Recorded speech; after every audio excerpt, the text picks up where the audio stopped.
Hey guys, welcome to Shree's Kitchen. இப்போ தான் நம்ம வீடியோஸ் எல்லாமே நீங்கள் ஃபஸ்ட் டைம் பார்க்குறீங்க அப்படின்னா பிடிச்சிருந்தா கண்டிப்பாக லைக் பண்ணிக்கோங்க. அப்புறம் நம்ம சேனல் பிடிச்சிருந்தா கண்டிப்பாக சப்ஸ்கிரைப் பண்ணிவிட்டு பக்கத்துலேயே இருக்கிற பெல் ஐக்கானே ப்ரெஸ் பண்ணிட்டீங்க அப்படின்னா உங்களுக்கு எப்போ நம்ம வீடியோஸ் போஸ்ட் பண்ணாலும் நோட்டிஃபை பண்ணணும். இப்போ வாங்க வீடியோக்குள்ளே போகலாம். Hi friends, welcome back to Shree's kitchen.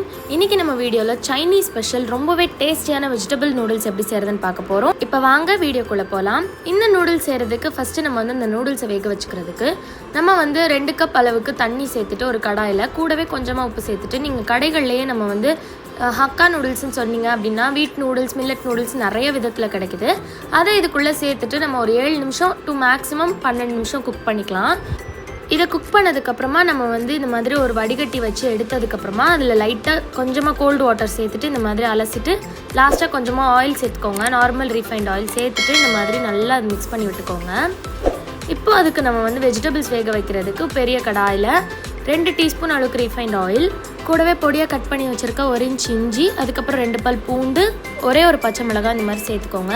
அது கூட மீடியம் சைஸ் வெங்காயம் இந்த மாதிரி ஸ்லைசஸாக கட் பண்ணது இதை சேர்த்து நல்லா கலந்ததுக்கப்புறமா தேவையான எல்லா வெஜிடபிள்ஸும் கம்மியாகவே சேர்த்துக்கோங்க. நான் ஒரு சின்ன சைஸ் கேரட், 3 பீன்ஸ், அதுக்கப்புறம் கொஞ்சமாக முட்டைக்கோஸ், பாதி கேப்சிகம், அதில் 2 கலர் சேர்த்துருக்கேன். இதெல்லாத்தையும் சேர்த்துட்டு நல்லா இதை லைட்டாக கலந்து விட்டதுக்கப்புறமா கொஞ்சமாக தண்ணி சேர்த்துக்கோங்க. தண்ணி சேர்த்து உப்பு போட்டு இதை லைட்டாக க்ளோஸ் பண்ணி மீடியம்லேயே வச்சு வேக வச்சுக்கோங்க. காய்கறி வெந்துட்டுருக்க கேப்பில் நம்ம சாஸ் ரெடி பண்ணிக்கலாம். அதுக்கு ஒரு பவுலில் 1 டீஸ்பூன் அளவுக்கு ரெட் சில்லி சாஸ், 1.5 டீஸ்பூன் அளவுக்கு dark soya sauce, 1 teaspoon green chilli sauce, அது கூடவே 1 டீஸ்பூன் அளவுக்கு வினிகர் சேர்த்து நல்லா கலந்து வச்சுக்கோங்க. ஒரு மீடியமில் வச்சு 5 மினிட்ஸ் கழித்து பார்த்தீங்கன்னா காய்கறி நல்லா வெந்திருக்கும். இந்த ஸ்டேஜில் நம்ம சாஸை சேர்த்துக்கலாம். ஒன்றும் பிரச்சனை இல்லை, நீங்கள் டேரெக்டாகவே சேர்க்குறீங்க அப்படின்னாலும் சேர்த்துக்கலாம். நம்ம ஃபஸ்ட்டு மிக்ஸ் பண்ணது சேர்த்தோம்னா இன்னும் ஃப்ளேவர் கலந்துருக்கும். அதனால தான் இப்போ நம்ம ஃபஸ்ட்டு வேக வச்சுருந்த அந்த நூடுல்ஸ் இதுக்குள்ளே சேர்த்துக்கலாம். நல்லா நோட் பண்ணிக்கோங்க, நீங்கள் வேக வச்சுருந்த அந்த தண்ணி எல்லாமே கம்ப்ளீட்டாக ட்ரெயின் ஆனதுக்கப்புறமா தான் இந்த நூடுல்ஸ் சேர்த்துக்கணும். சேர்த்துட்டு 1/4 டீஸ்பூன் அளவுக்கு மிளகுத்தூள் சேர்த்துக்கோங்க.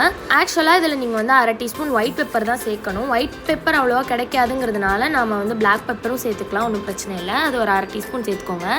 சேர்த்துட்டு இதை நல்லா மிக்ஸ் பண்ணி விட்டுட்டிங்க அப்படின்னா 2 ஸ்பூன் யூஸ் பண்ணி நல்லா மிக்ஸ் பண்ணி விட்டுக்கோங்க. அவ்வளோதான் ஃப்ரெண்ட்ஸ், ரொம்பவே டேஸ்டியான ஒரு சைனீஸ் ஸ்டைல் வெஜிடபிள் நூடுல்ஸ் எப்படி செய்கிறதுன்னு பார்த்தாச்சு. இதை கண்டிப்பாக ட்ரை பண்ணி பாருங்கள். இந்த வீடியோ உங்களுக்கு பிடிச்சிருந்துன்னா கண்டிப்பாக லைக் பண்ணிக்கோங்க. அப்புறம் மறக்காமல் நம்ம சேனல் சப்ஸ்கிரைப் பண்ணிக்கோங்க. Stay tuned with our channel. Thanks for வாட்சிங். பாய்.